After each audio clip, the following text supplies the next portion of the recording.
Anyway, hey, rant over. We'll talk about there's a couple of movies that Dean wants to talk about, but let's talk about the big one first, which is Mission Impossible 6. Mm-hmm.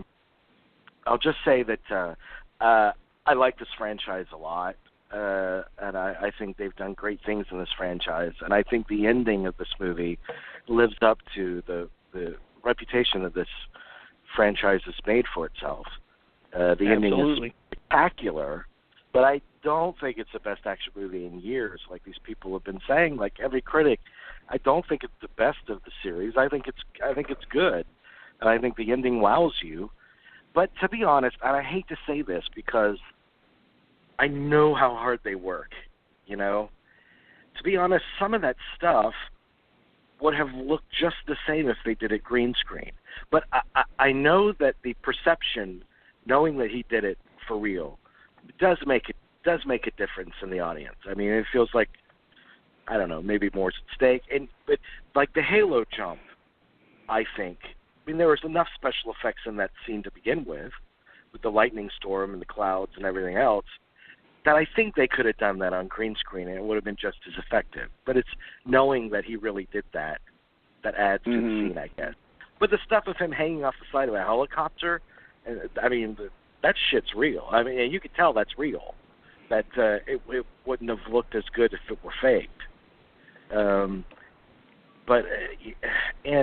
I don't. Henry Cavill is like a I don't know. He's a dead blob to me. He's a big nothing. There's nothing there. And the thing that they did with Rebecca Ferguson's character, didn't they play that same game the last movie with Rebecca Ferguson's character? They didn't really find anything different to do with that character until the end. And I didn't. The movie was not clear enough to make me care about the progression of the plot. Like there was an inelegance to how the whole thing was set up. Agreed. So that I wasn't as invested in it as I was the last one. I thought the last one that McQuarrie did was very elegantly done. The thing I love about the last one was it felt old Hollywood. It felt like you were watching at one moment like a Grace Kelly Hitchcock movie, and then in the next scene like a really cool 60s Bond flick. It had a great sense of style and flair to it that this one's missing, I think. All right, enough of that. You go, Adam. You're right. You're right on the money. I totally agree. And it's the problem with these stunts and what you're talking about with Cruise doing this. It was interesting for a while, but I think it's getting to the point where it's gimmicky for me, and it's actually taking me out of the movie. Yes, it's getting to the point where it takes me out of the element of the suspension of disbelief. Yeah. Because you're thinking. It's I guess the best analogy I can come up with is it's like a glorified version of his couch jumping incident on a much grander scale. That's about the best way I can think of it. It's like, look at me, look what I can do. I'm pushing 60, but I can still do this, yada yada yada, and it becomes gimmicky for me, and it takes me way out of the movie. And like you said, the plot is really, like you said, inelegant is a great way to describe it because it's true, kind of sloppy. But that final 30 minutes does make it worth it. It's way too long, 2 hours, 27 minutes. There's no reason why this movie should be that long.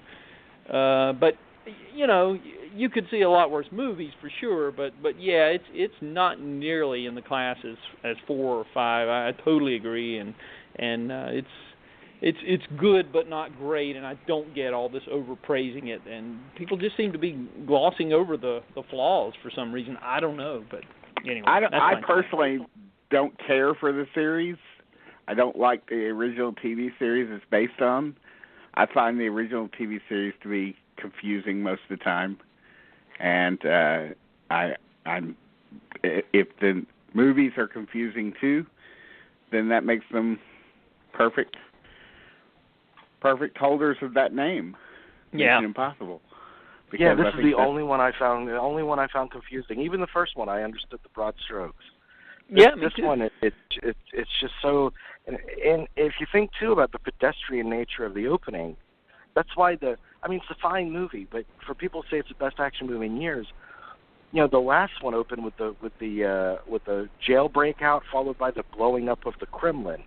Yeah. And then and this one opens with like a gunfight in a subway tunnel or something, and it feels very like every other action movie you see. Mm-hmm. It's kind of the pedestrian. So it didn't feel in the spirit of the series or the film. And when I'm talking about the franchise, I mean the franchise kind of stands on its own from the TV series. I don't think most people associate the TV series with the franchise now. Most people haven't seen the TV series. Yeah, and they were going to set that tone at the very beginning of the first one, because if you remember, they wanted his team to be all the surviving cast members of the TV show, and they wanted to kill them off in the opening of the first one. And they were like, no, we're not going to do that. Yeah. Nobody cares about those guys, those old people.